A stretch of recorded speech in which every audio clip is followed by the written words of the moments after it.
is in this cycle. This like work, die.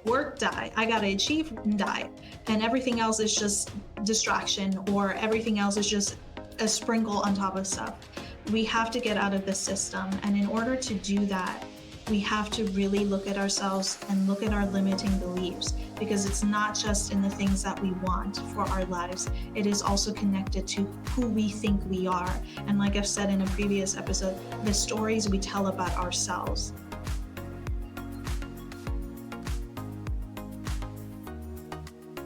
The big premise of all of this is, and this is for me truly the most heartbreaking part of all of this, is the very fact that all of us as a human species have deviated so far of what is natural to not only us, but the way we've been designed to be on this planet. You know what I mean? Like, we're not designed to be in these constructs that humanity has created for business.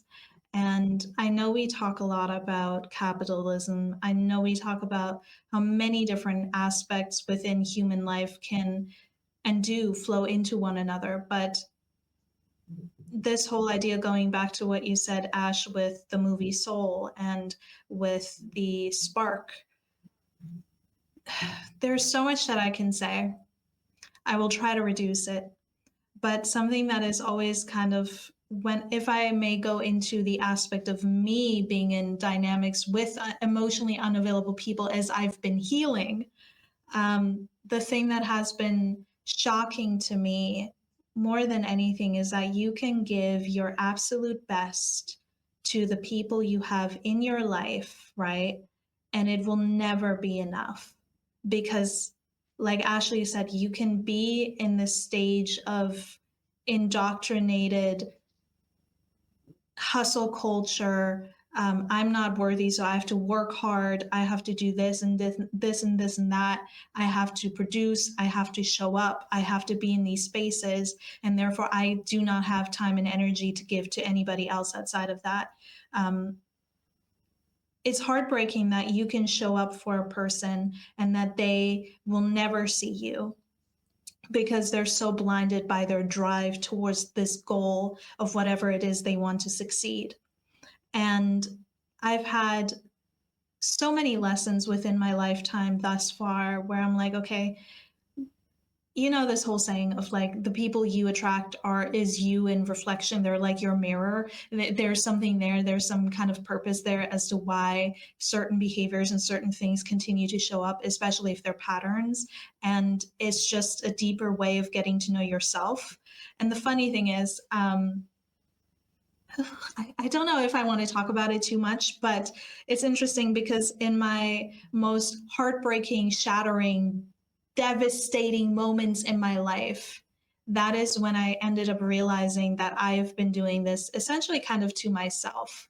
And I needed it to get this bad for me to be able to actually look at myself. As I've said earlier, if you don't take accountability over your emotions and your human body and your needs, life will teach you. That can be through people, that can be through work, that can be through health, that can be through many different circumstances. But you're made essentially to sit down and stop. And that can be very dramatic when it does happen. So I would advise you to heed the call, because the further you push it, the worse it's going to get.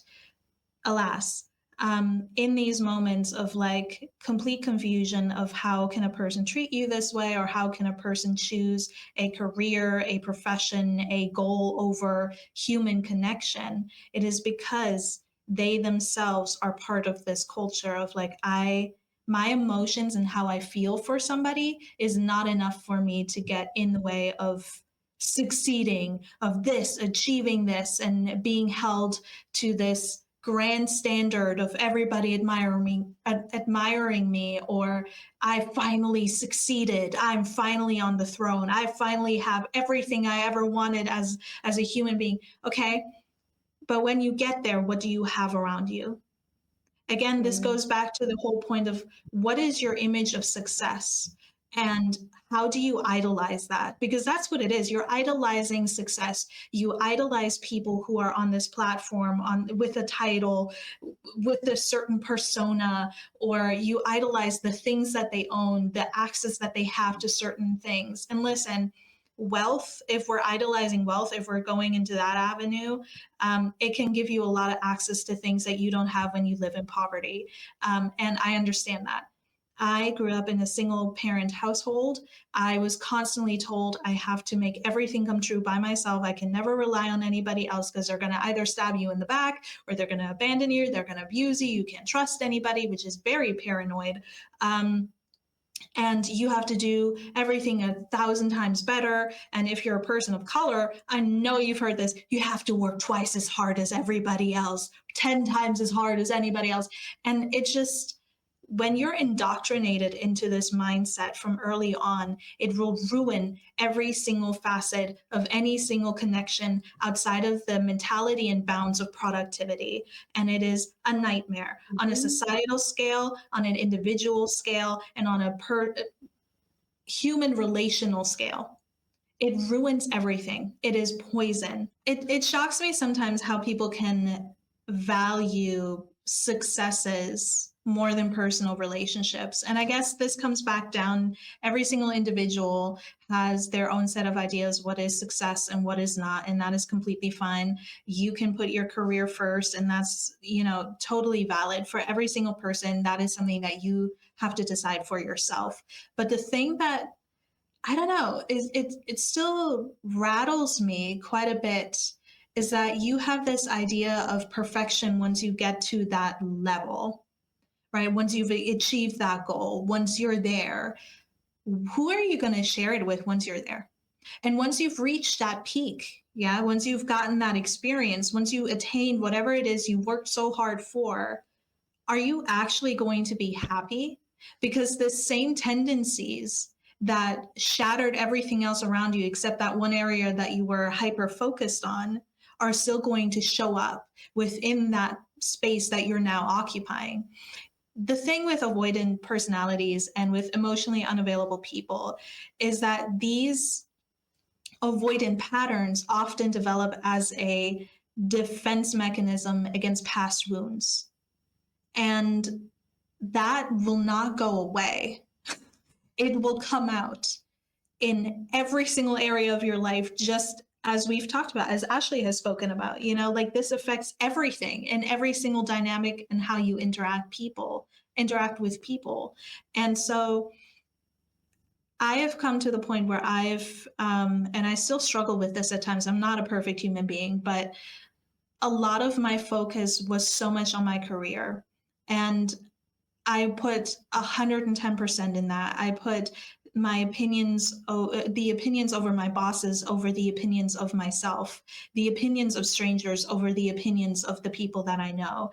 And as Ashley has said as well, pursued this image of perfection that is not attainable. And it will never be attainable. You will never be the person that you aspire so hard to always try to achieve to be, if that makes any sense, because that person will always be one step in front of you. You can pursue the things that you desire. You can pursue the things that give you joy and that give you a spark. But if that is the only thing, if you have like hyper focused vision on it and everything else is just kind of shut out, you're going to miss, just like this character in this Disney movie, the key of life, the meaning of life, and that is to just live. Your purpose as a human being is not dwelled down to what you do or how much output you have, how fast you do something, how quickly, how many numbers, how many this, and oh my God, and money and attention and success and all these like materialistic qualities that have absolutely no purpose, because at the end of the day, at the end of your life, you're going to be a skeleton in a casket or burned somewhere in ash, spread around, or however you want to decompose, essentially, right? Like, yes,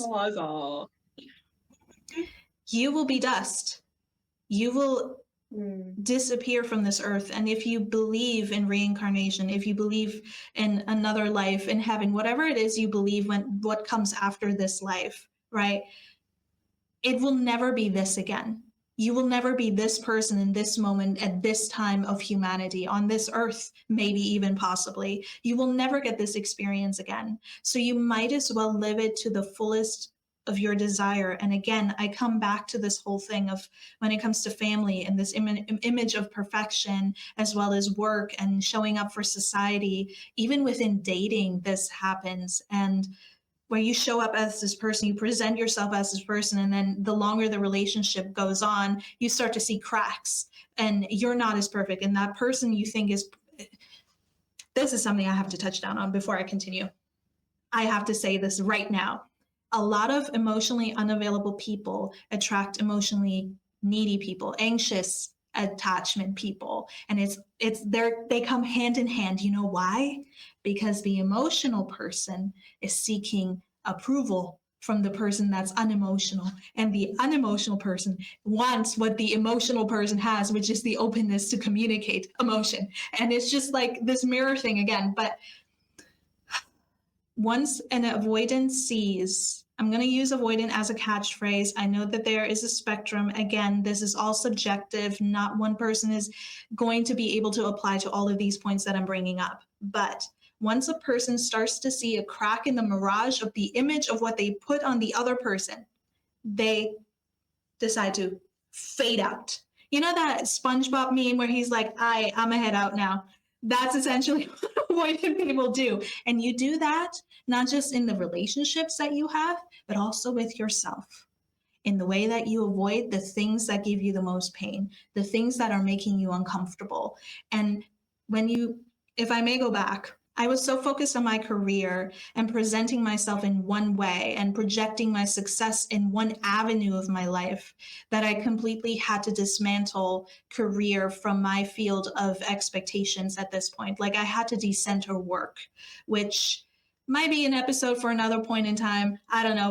We'll see when we get there. But I decentered work. And I think in this culture, this is like insanity at this point, right? Because and there's some things there that I do need to acknowledge, but like I think when it comes to a lot of the things we see within relationships and when they break up, I'm just going to focus on my career. I'm going to be a lawyer. I'm going to do this. I'm going to go all in my dreams. If that's what you want to do you, babe. Like that's a fantastic thing to put your energy towards, something that you desire and want for yourself. Yes. But are you doing it in a healthy way? Are you doing it in a balanced way? Or are you just taking all this emotional imbalance that you had within that relationship and are you now putting that effort into your work? Are you just redistributing the lack of awareness, the imbalance, the overconsumption of whatever it is that you're pursuing? Because that is what happened to me. I didn't address things when I thought I was emotionally available, but I actually wasn't. There were things that I was avoiding, that I was trying to seek in a partner that was emotionally unavailable. And then there's like this whole dynamic there. And it's going to be there for another discussion when I go into like relationship talk, because I feel like that in and of itself is a whole entire entity. But when it comes to work, I had to descend to work and I had to reframe what is success to me. To me now, as a person who is healing, who is finally in dynamics within friendship and having set boundaries with people who are not so great, in a space where I can openly communicate and feel and expand beyond what I learned before and feel safe within that, even when I make mistakes. Success to me does not look like getting $1 million, being rich, being wealthy, which is very much pushed in today's society, right? Success to me means having peace of mind with myself. And that is that once I figured out that it's not the glitz and glamour, because I had this perception before where my life is meaningless unless I achieve something, unless I become someone. You already are someone if you have that mentality. Just so you know, you are already somebody. You don't have to achieve something to be acknowledged as somebody. You're putting your power again in somebody else's hands. Your power is within you. No, but my self-worth now, my emotional intelligence now, and my emotional regulation now is much more tied to how am I checking in with myself? How am I treating myself? And Ashley was a great big reminder of this when I fell ill over like what last week. She was like, "You're so stressed. You're talking about all these different things, but how are you checking in with you?" And this can actually go deeper than just you being sick in this moment.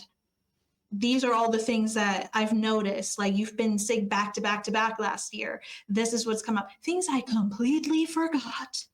Can you imagine? I just completely forgot about it. And I was like, yeah. And she has this book. It's an amazing book. I don't know if you want to mention it later, but like an incredible book that details what certain sicknesses or illnesses or conditions come up in the body and what they can represent in your waking life. And for colds, obviously, I thought it was a cold. It turned into COVID. It's essentially considered the same thing at this point, but it's being stressed, constantly not giving yourself enough time to relax. And it's like, I read that. She sent me a picture of the book, and I was like, okay, you called me out. That's fine. Just slap me in the face. Why don't you? But it was so necessary because it is important for me to show and talk about the reality that this is going to be a continued thing that I have to work on. My self-worth is not rooted in how much I have output, how much I do, how much I produce, how much I show up for everybody and everything else, as opposed to how I show up for myself. And now that my image of success is realigned in something that is more personal and grounded within me, and I've plateaued other areas of my life that I find more meaningful and that I feel like I receive a lot more from than just make money, get a career, be successful, blah, blah, blah, blah, blah, achieve all these things, right? Those are outward achievements, and they can add a great value. They can add a lot of joy, especially if it's rooted in your passion, aka your spark, but it is not the only thing that can give that to you. In fact, there are many other areas of life that can give you more and that can make you feel full and make you more well-rounded as a human being. But if you're emotionally detached, you're going to hyper focus in one area of your life, and you're going to just you're going to detach from everything else. Everything else is not going to be on the same caliber. And listen, we all have hierarchies, as I've said before, with what we find important. The important part here that I'm trying to teach you guys, or that I'm hoping you will listen to, is make your definition of success something that is truly about you and something that is really rooted in your authenticity, not something that somebody else told you to be or told you to achieve or told you to do, because that is you being disempowered. That is you giving your power away. And as a former people pleaser, as a recovered one, a recovering one, and a recovering overworker, workaholic, I think the word is, this again dives so deeply into not being emotionally available. And it can be hurtful when you're in a position where you're receiving that type of energy from other people, especially when you love them or when you care for somebody. If I may talk about real quick, as a child, being in spaces where I was not heard as well, where I was dismissed for having emotions, when I've been injured, when I've been in a state of not feeling good, essentially, that hurt even more than the actual incident that made me cry, the dismissiveness. And I see a lot more conversations now happening, which I find so wonderful, with like parents actually taking their time to like let children process their emotions instead of yelling at them or hitting them or telling them to grow up, or you're so weak, you're a drama queen and this is what you should have done. They're actually making, yeah, sorry. That's some work shit. Yeah, it's woke. It's woke to be It's some emotionally work. available. For you not to beat your child, it is work. Work, work, work. But to actually sit there and help that child process through the feelings that are coming up, the people who are doing this and the people who are thinking about doing this, you're setting a new precedent. for the next generation to come. Because if you raise children, okay, first of all, if you have parents that are emotionally unregulated, I've mentioned this before, and they project onto you and they mistreat you, it opens up avenues for you to seek that mistreatment or not notice that mistreatment within other relational dynamics later on in life. But the same goes with emotionally unavailability, because it's connected, obviously. If your parents are emotionally unavailable to you and never hold space for you and never show you how to hold space for yourself and your emotions so they can flow through you, instead of just becoming stagnant and being something to be shameful about if you categorize it and say, oh, drama queen, emotional, oh, whatever. If you're actually taking the time to undo all of that, you're helping a whole entire generation and then a whole entire society to realize that these are emotions, they're present. Where are they present in my body? I'm allowed to cry. I'm allowed to yell. I'm allowed to be angry. I'm not allowed to hurt other people because of how I feel, but I'm allowed to feel it, and I'm present with this emotion as it goes through me. And as it goes through me, I'm able to not only be receptive of other people more, but even more so with myself. And it comes back to this whole thing of like you said, we heal in community. And you do not just have to seek treatment or heal within the dynamics of psychiatry or therapy, but you can heal within your relationships. Having this discussion and even listening to what we are saying today is a form of emotional availability, because it takes you to be open to listen to this, right? It takes some kind of courage within you to be like, okay, I may not disagree, or I may not agree, I may not see things the same way, but I'm willing to listen. That's you showing up to something. That's you going out of your corner and out of your comfort zone. And I ask everybody to do that. I still do that within myself. It will always be a continued journey. However, it is possible. And in order to heal the society and to move it along into something better than this, my God, have we been reduced as a humanity? We need to really, really acknowledge the small, quote unquote, what we consider, or a lot of people consider, small, what's the word that I'm looking for?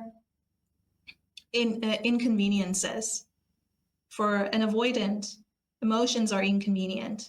I often have this too when I talk. I make jokes so I don't cry. So I don't have to cry because crying is inconvenient. But that's you shutting down. You don't have to cry with everything. Obviously, you can cancel that if you don't want to go through with it. But how are you doing that in every single other aspect of your life? Because it's not just showing up here, showing up in different areas as well.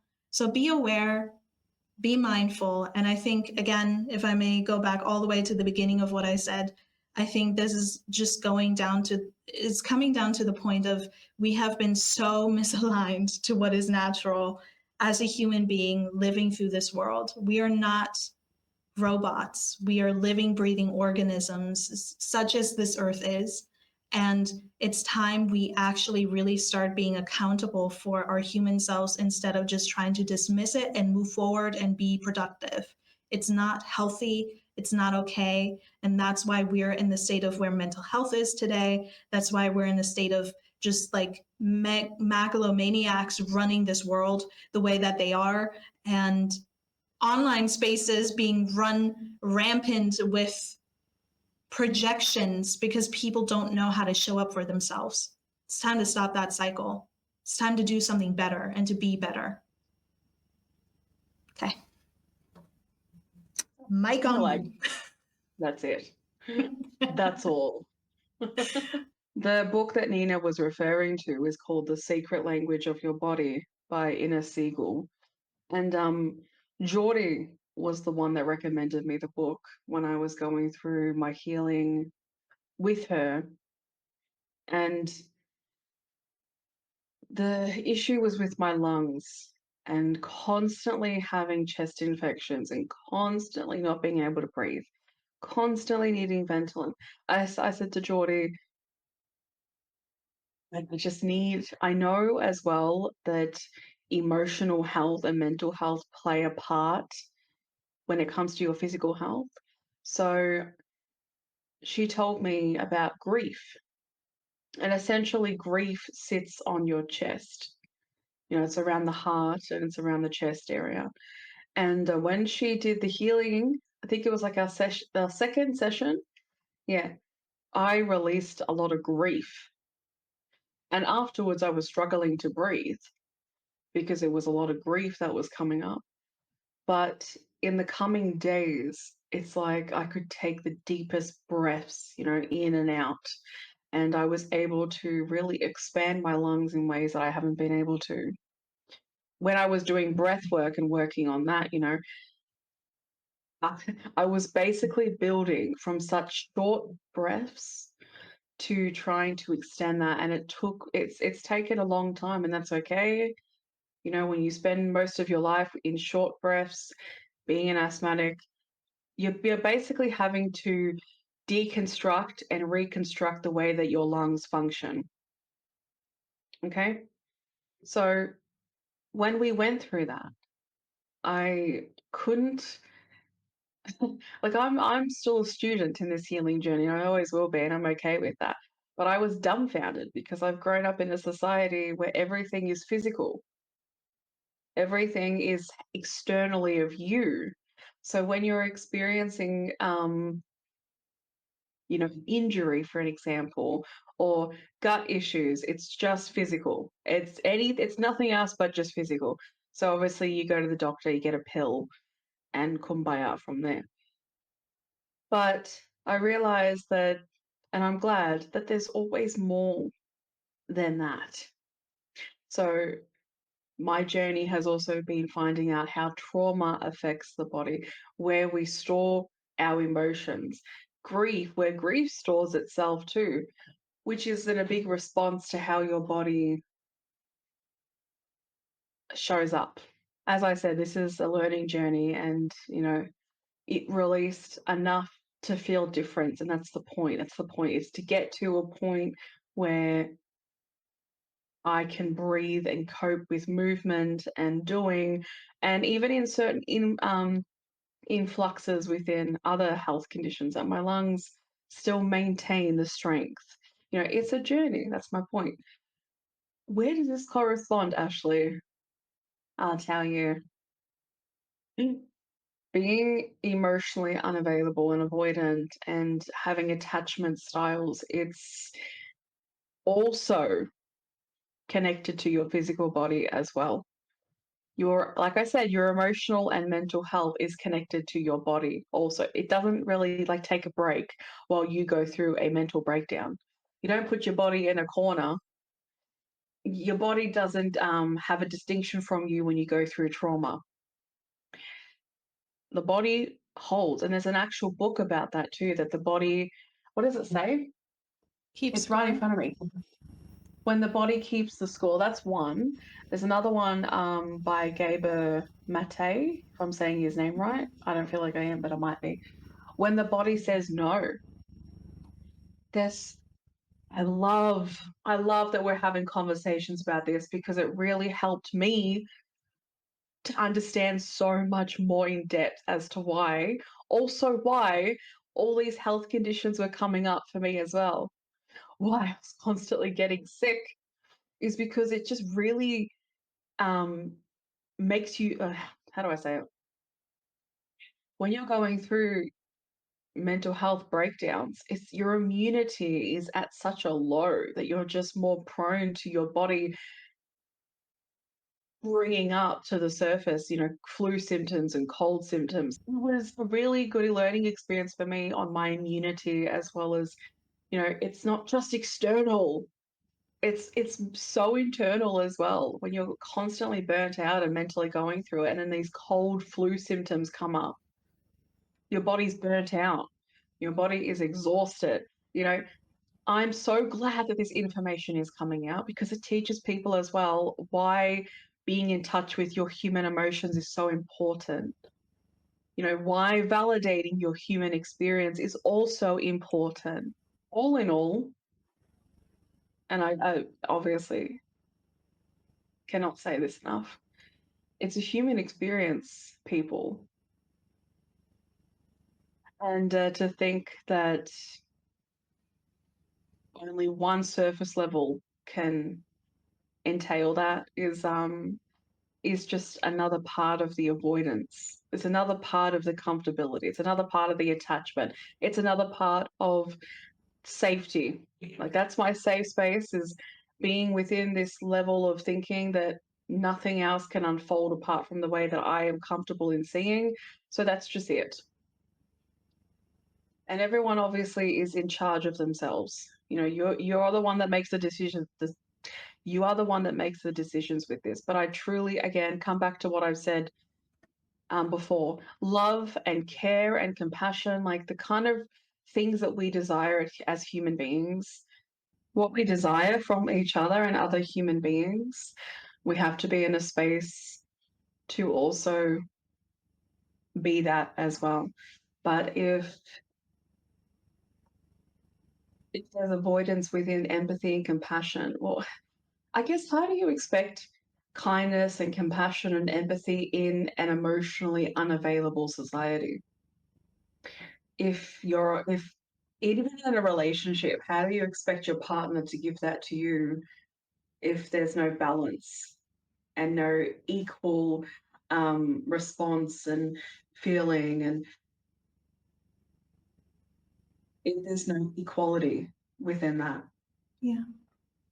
It's then just asking for the person to do so much more for you and give so much externally to the point that it burns them out internally. It essentially just makes it difficult to really have a healthy relationship, healthy connection with people. So that's also why it's important too. People become people pleasers for many different reasons. And as Nina was saying, you know, it's externally giving majority of yourself or all of yourself to others. And if others are so disconnected enough that they happily take, and you might not know that you're doing it, but it's a part of the avoidance, it's a part of the unavailability, is that you're constantly taking, and you need that superficial energy just to keep your what are you trying to keep unfolding? The success of your life. But success is only just material, it's external, but there's no internal, and none within your relationships, none within your connections with other people. The praise is always within success, but it's not about who people are as human beings, and making sure that, you know, we have healthy foundations with each other. Praise those that, you know, stand on the backs of other people that reach to a certain level, or praise people for doing. But that's why people find it hard to tell their family about their healing journey, because to some people that's like, well, and wow, you took a drive down the street even though you're afraid of driving, and what's your point? Oh wow, you made a phone call for the first time. Wow. It's not hard to make a phone call. It's a level of detachment to not understand, to not even sit in a space. Let me just say this: to sit in a space and just sit here. Like, think of it like a two-chair method, which is a method we've learned in counseling. The two-chair method, where you mainly are meant to have you and another version of you in the chair and have a conversation. But picture it as you and that person, and you're listening to them, and they say, I made a phone call. I made a phone call for the first time. And you sit there and you go, who was the phone call to? And they say, oh, the bank. And I've been terrified to talk to the bank because they may think I robbed them, even though I'm talking to them over the phone. And you sit there and you go, oh, that's the dumbest shit I've ever heard.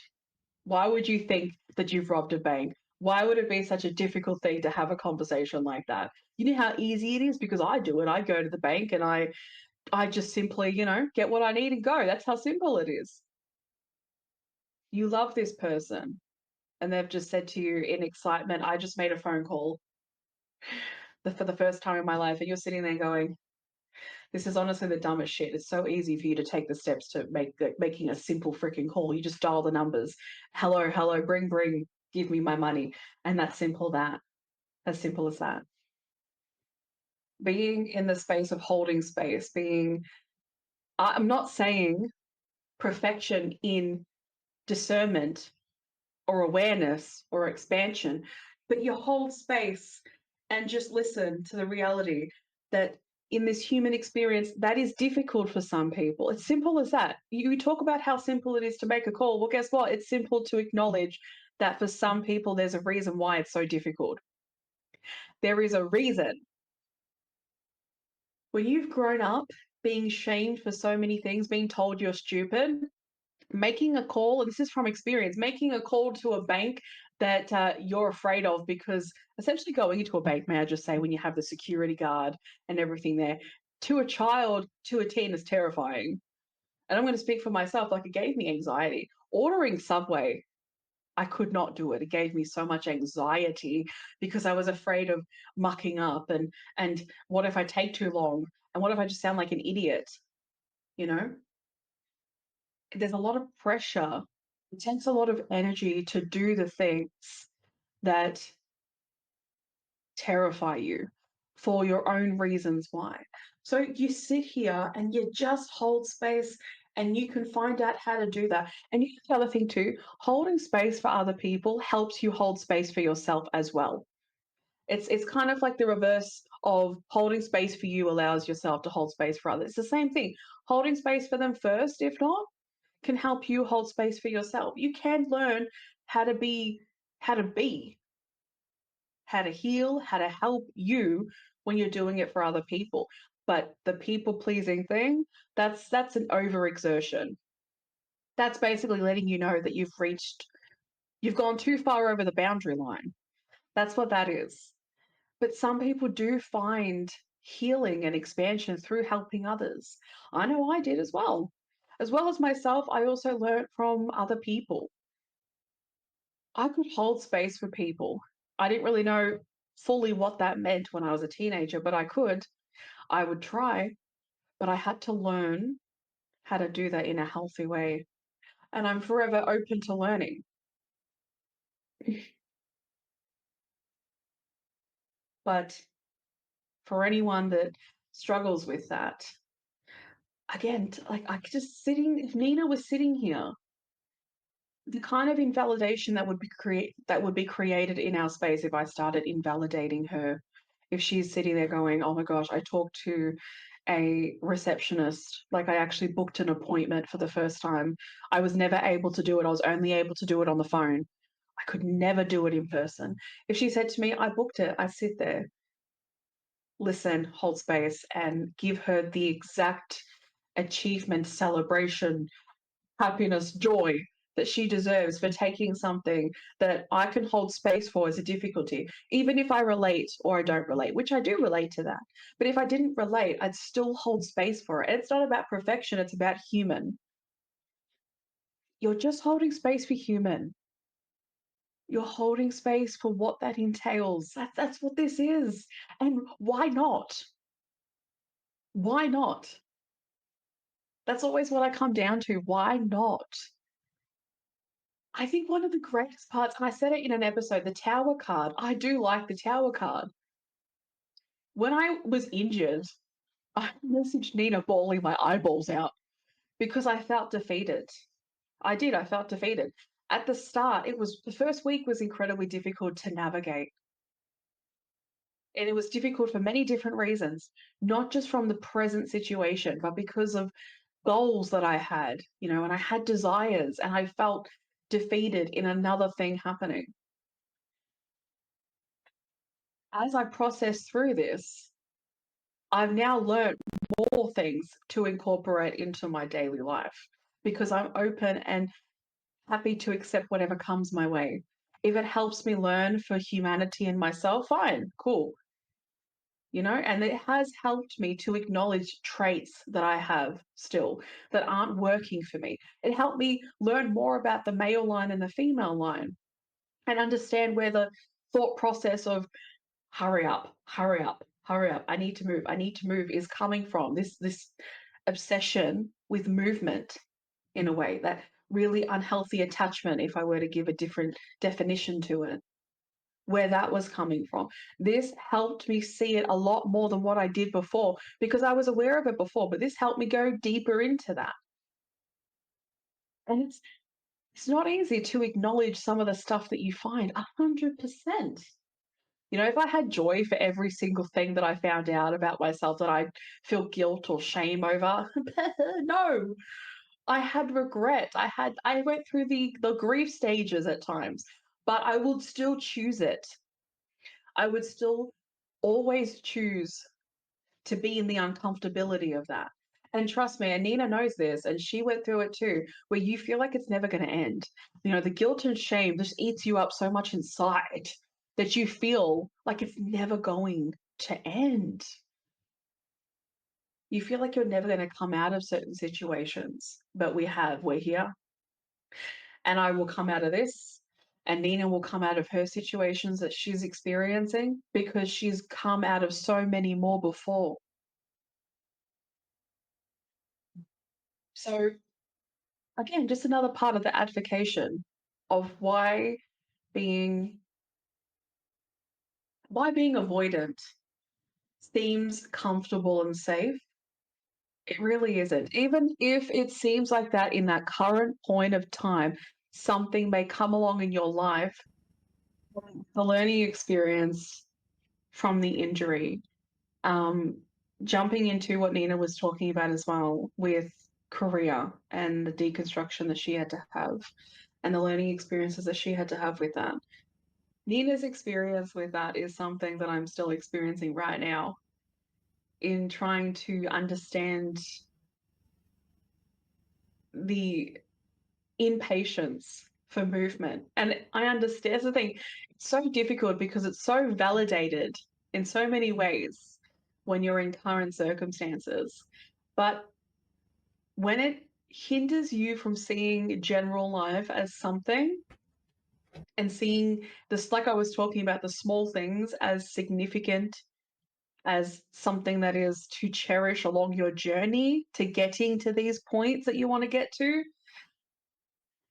I said to Geordie, this is nothing is aggravating me more than this attachment of career, and thinking about the way that society, the context that society has when it comes to career, and the enforcement of having all these things. You know, I talk about letting go of society's versions of how you should be living your life. I still do struggle with stuff like that.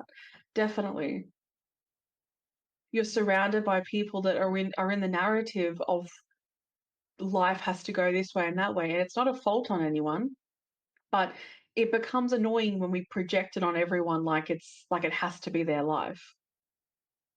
That's when it just becomes like entrapment, honestly. Because then you feel like you've been doing everything wrong, or that you're not doing it right, and you question yourself every single time, and you find it hard to be at peace in present moment, because you have society ringing in your ear, and you have people just ringing in your ear, questioning why you're where you're at, questioning why this, questioning why that, just because you believe that you have such an element of control of life, and you believe because your life has turned out a certain way that that's the way that it has to be for everyone else. And even so, I'll just say this, the people that have unfolded their lives, like society's versions, I've seen so many people that have found that, but not the joy of living, or any extent of joy towards the movement in getting to these points. It's all work. When they talk about it, not a fault, by the way, but when they talk about it, it almost sounds like work. Everything is work. And I don't just mean going like to work, I mean life as work. You know, I worked to have children. I worked to get a house. I worked to do this. I work to get bread from the supermarket. I work to go see my family. I can't wait for it to be over to go out to my friend's birthday. You know, it's like the productivity and the hustle culture has really created a system where everything to us is work. There's no actual enjoyment.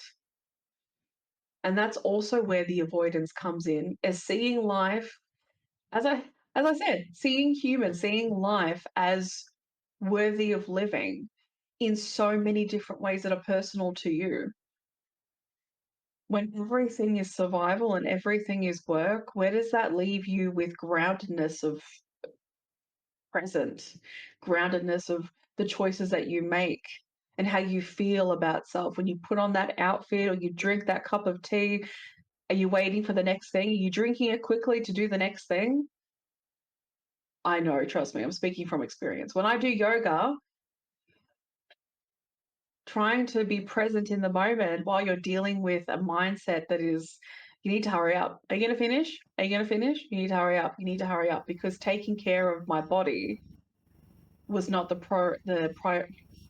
taking care of my body was not the prioritization.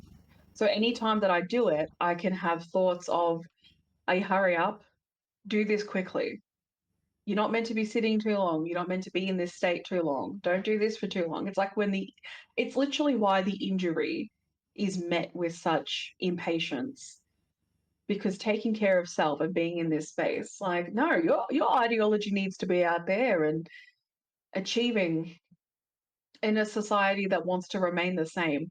Isn't that interesting? They want your productivity, but they don't want to change. Like, they want movement, they want people to be in certain states, but no one's willing to shift or move or change anything.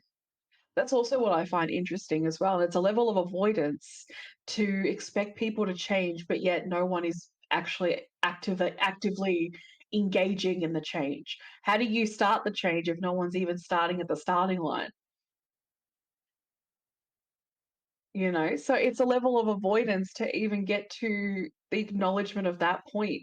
You want bullying to end, but you're not willing to actually acknowledge where you also pass on the traits, where you create the traits, where you actually project it yourself. Because bullying is not like one little speck of, because bullying is not in one image. Bullying happens in day-to-day life, and people label it as sensitive. And it's like, it's not. What is the need to cause so much harm to the people around you that you apparently love? It dumbfounds me that we call this love, that we call this care. It's avoidance to the reality that you're hurting people, and when you see a family member and every single time you comment on their body, every single time you comment on their looks, and that they speak up to you and you're like, oh, why are you taking offense to it? I'm doing it because I care about you. Your family member is telling you that you're hurting them, that you're creating an unsafe space, but you protect yourself instead because you want to avoid having the discussion. You want to avoid accountability. You want to avoid responsibility because you've been avoiding the human experience of what that entails, and you've been continually projecting your shit for so long, and no one has ever said anything to you about it, and they've normalized it so much that you can't see further on from self. And then you wonder why relationships break down. See, not everyone that leaves people, let me say this again. Not everyone that moves themselves from people are doing it to hurt that person. They're doing it to protect themselves, because there's a point where you can't lead a horse to water and force it to drink. We've said this so many times. You can't force people to see and to hear and validate. And if they're not willing to, and if they're still in the detachment and they're still avoiding the conversations that are had, if they're still avoiding any kind of accountability or responsibility for self, why would you stay around for that? If there's no change behavior, or even if they say it but there's no action, why should people stay away? Stay away. I'm gonna hate taking the timestamps from this episode. Why should they stay in these spaces where there is constant avoidance of self and human. It is so difficult to actually be in touch with self when you're surrounded by it, where people just keep their eyes closed to their own realities and to the realities around them. Again, bringing that back because I want to mention it again, being angry at what you're seeing outside of you, but not being angry at how you and your family unit or other people are acting and treating those around them. The avoidance of literally boundaries, avoiding listening to someone's boundaries. Boundaries are a big issue within family units because it's just such an ego puncher for people. My daughter set a boundary with me and I don't like it. I don't like this, these days, like back in my days, we didn't have this kind of stuff. We were allowed to just access the room whenever we pleased and do whatever we please with this individual. And when I was hearing this stuff online, I'm sitting there going, what? What you just want full access to the individual human being, to their room, to their space, to them. What did you have a child for? For it to control every element of their life? And there's no expansion from that. It's just such a, oh, I feel the discourse within that they're setting boundaries with me. I'm not going to find out why. I'm not going to have the conversation and sit down and talk to my daughter, who I apparently love, about boundaries in general, understanding what are boundaries? Why are you setting them? No. Ego is prioritized. The discourse within self is prioritized more than the way that you feel is prioritized more than what the people that you apparently love are feeling and why they are setting boundaries with you, why they need to in general. It's more about self than anything else. It's like the priority, and that is a level of avoidance. Because again, and I'm going to say it again, it cycles through that people get upset when people leave, when people disconnect. And you can totally see why. And I've said this before, that I understood when someone ended a friendship with me, I understood later on why they did it. And I completely validate that. They had to do what they had to do for themselves. And, online paints people out that do this as the villain. And I understand, right, that there are other incidences where how do I say it? And I understand that there are other sides to it, right? But people that distance themselves, people that leave, a lot of them are doing it for a reason. So when we can see them, we see it as the no, how do I say it?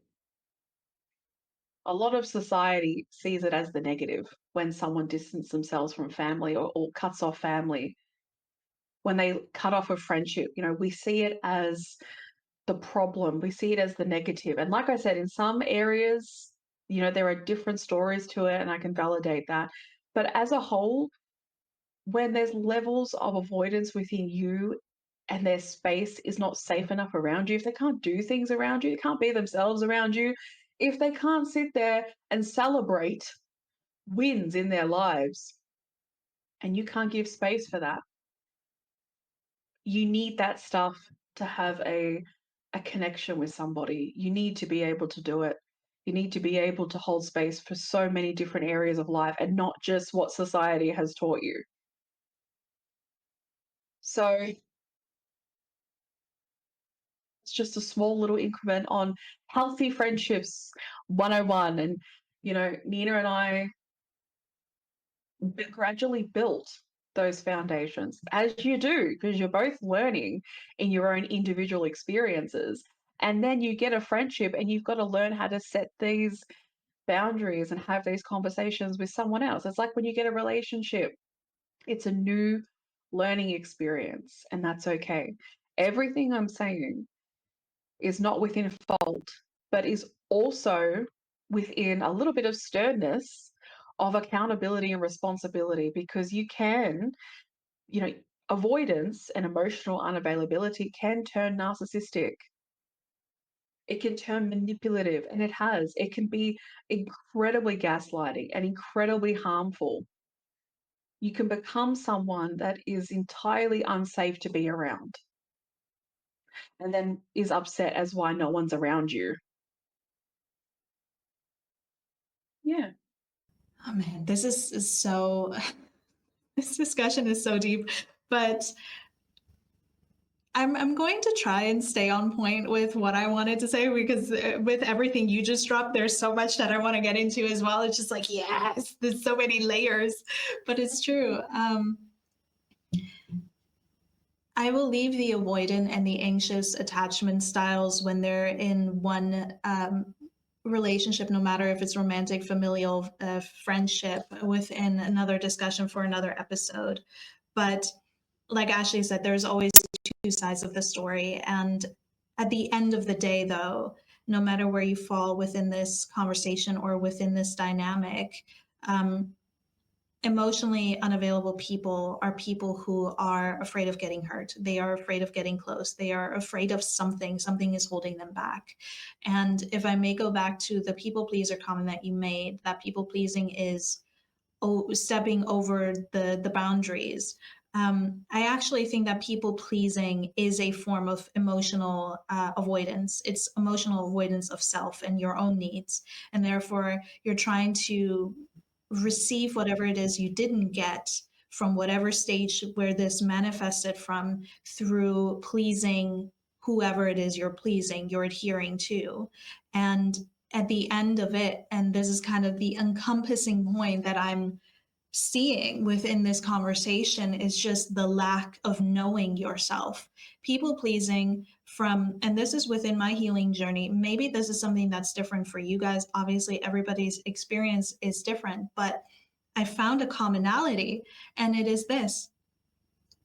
As a recovering people pleaser, I held on to the version of myself that I was before the trauma came in, that changed me, that turned me into a people pleaser. And I held on to the person that I was then, the things that I liked then, my opinions, my views, whatever. And then there's like this whole gap in between of just people pleasing, people pleasing, people pleasing. And then now when I'm stepping out of it and I'm realizing, wait a minute, who actually am I? You just kind of wake up and as a people pleaser, you can mold yourself to the likes and the favors and the opinions to everyone and anyone around you. And that is a form of emotional shutdown because you're not available to yourself. Nobody has taught you how to be present to yourself. Therefore, you try to gain a sense of self through the opinions and the love or the appreciation, the acceptance of others. And therefore, it can leave you, especially if you go on with this for a very long time without a sense of self, without knowing who you are without this other person, without knowing who you are without this goal you need to achieve, this job, this career, this position, this whatever it is. It doesn't matter. We all have something that we put in its place as something almost like as a pedestal above us, but it always comes back to self-worth. Regardless of where you stand on the spectrum of attachment, of emotional availability, or disconnect, it all comes back to self-worth and the question of, what do I want? What is it that I desire? And if you do not know these answers, because trust me, as Ashley said, she's dismantling work and just like hustle culture in her way. I'm dismantling I've already dismantled what other people think of me and me caring about that because I'm at that point now where I don't care. Like you can say whatever, I really don't care. But I'm at the point now where I'm trying to figure out what it is that I want because I can get easily influenced by other people. It can come through social media in terms of style. Something as simple as style. You'll start to dress like how everybody else is dressing, but what do you like actually? Like if you were to not hear the voices of other people and not be influenced, what is it that you like? How are you exploring this aspect of yourself that you don't know? That's kind of where I'm at in my life right now. I've been so busy undoing things that are no longer a part of me, which is a process of the journey, a process of becoming emotionally available as well, undoing beliefs, undoing restrictions and these limiting mindsets that I had before that kept me from engaging with others, trauma that kept me from connecting with others, trauma that kept me from connecting with myself. And now I'm on that path of like, okay, well, what else is out there? And I still struggle with doubt. I still struggle with uncertainty. I still struggle with fear and rejection. And if I may mention this, I know that there is rejection sensitive behaviors as well that don't flow into emotional avoidance. Like, please keep in mind throughout this conversation, everything is very nuanced, but I digress. Things will still come up. There will still be triggers, but you can heal and you can actually, instead of saying you can heal, let me put it like this. Do you think you're worthy of experiencing more than what you've experienced before? Do you think it is possible for you to experience more love, more happiness, more whatever it is that you desire, that you really truly feel like you need, that you're avoiding? Are you truly believing of the fact that you can achieve that you can receive that? And if there is a limiting mindset there, which often is within people pleasing or within avoidance, because it's all a spectrum that kind of play off of each other, then it starts there. It starts with dismantling that. And that can be a lifetime of work. And honestly, I believe it is. I think had we not been born into a society that is as sick as it is and as disconnected as it is, we could do a lot more. We could be a lot more freer as a species and create a lot more. But right now, humanity as a species, I have to say again, is in this cycle. This like work, die, work, die. I got to achieve and die. And everything else is just distraction, or everything else is just a sprinkle on top of stuff.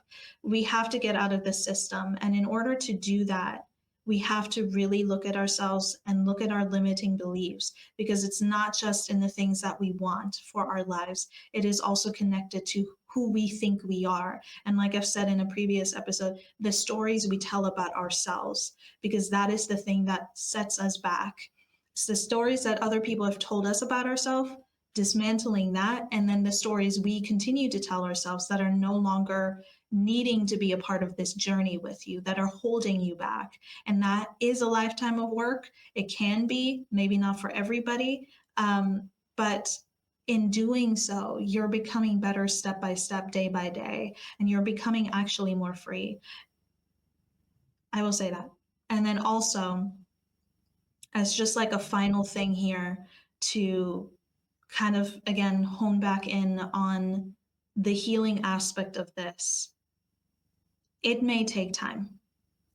It may take a lot of wrong people in your life for you to get to a point of like, I don't want to do this anymore. I don't want to be in these kind of dynamics anymore, no matter where you are on the spectrum of attachment or emotional availability or unavailability. But there is help, there is a community, and then there are people who are worthy of experiencing that with. Like Ashley said, I learned how to emotionally regulate and be available and be a emotionally stable person through my friendships. It doesn't have to be through career, through familial, through romantic. It can be through any avenue. People are there to help heal you. But if you don't know where to start off from, and you would like, if this seems very overwhelming, I'm not a therapist. I can't, give resources, but I will say this. If it is an avenue that you can explore, look into trying to get a mentor.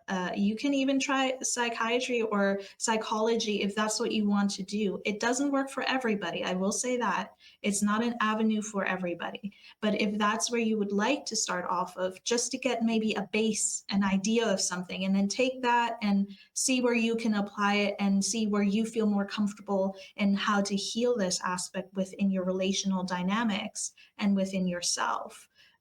There are many great people that you can learn from. There are many great people that you can go to.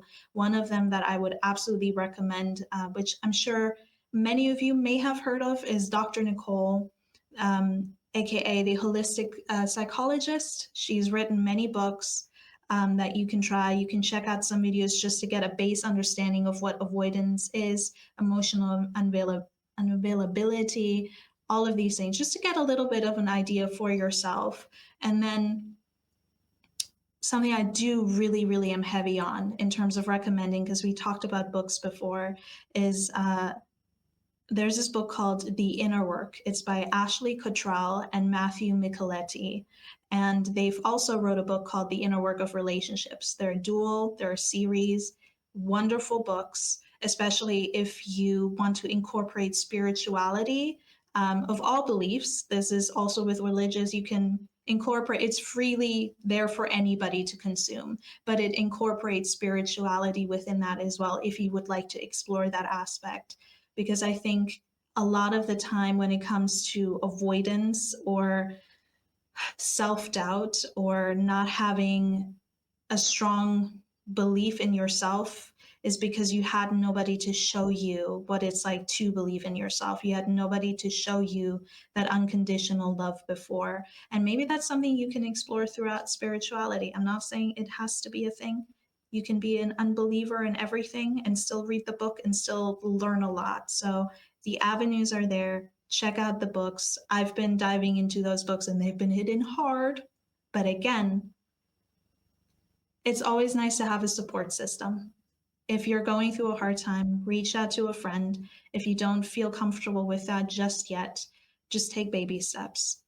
This is not something you're going to heal within a day, within 24 hours, or within you just sitting there and thinking about the world and how everything is now shifting. It's going to take time, but it's worth it because you're investing it into you this time. You're not investing it into sources outside of yourself. You're pouring into you, which is desperately needed for the society that we live in today and the one that we all want to feel safe in living in someday again. Or again is, I don't know if that's correct because I don't know if we've ever been safe, but eventually, hopefully we'll get there fully. But yeah, if you're an avoidant, if you're listening to this and you're like, this is absolute nonsense, I don't need help, I'm fine just as I am, you need emotional availability to just listen to what we've said. And if that's where you're at in your journey, that's fine.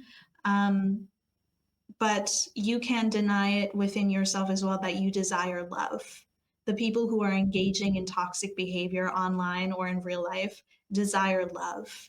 That's what we all want at the end of the day, whether you acknowledge it or not. And it's about, again, asking yourself the question if you're worthy, if you think you're worthy of receiving that, if you think you're worthy of experiencing more that life can offer you than what has already been, and writing a new story from that point on. You're worthy of freedom. You're worthy of happiness. And from my heart in Germany to yours, I wish you the best in healing and evolving as a human being. I believe we're all Pandora's boxes and we will continue to shift and change and mold and become new people. But I wish you well wherever you're at in this journey, and you can do it. Live a life for you. You're worthy. Yeah, us holistic counselors, we're not too bad. It's a good alternative from Yeah. traditional, it's there. I can't say here, especially, it's not really covered by Medicare from my knowledge and awareness. Psychologist, holistic psychologist, potentially. Oh, actually, it can be by your mental health plan if you're here in Australia, Victoria, I can say.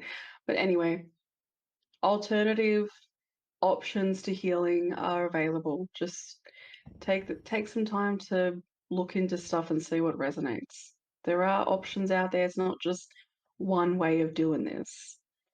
I learned from a few different ways in the holistic and the Western, so doesn't hurt to give it a go. Absolutely. And thank you guys for joining us within this little two-part series. We hope you enjoyed it. If you have any comments or experiences that you would like to share, please leave a comment. Please leave a message, whatever feels right. And yeah, Right. until next time, friends. Thank you for joining.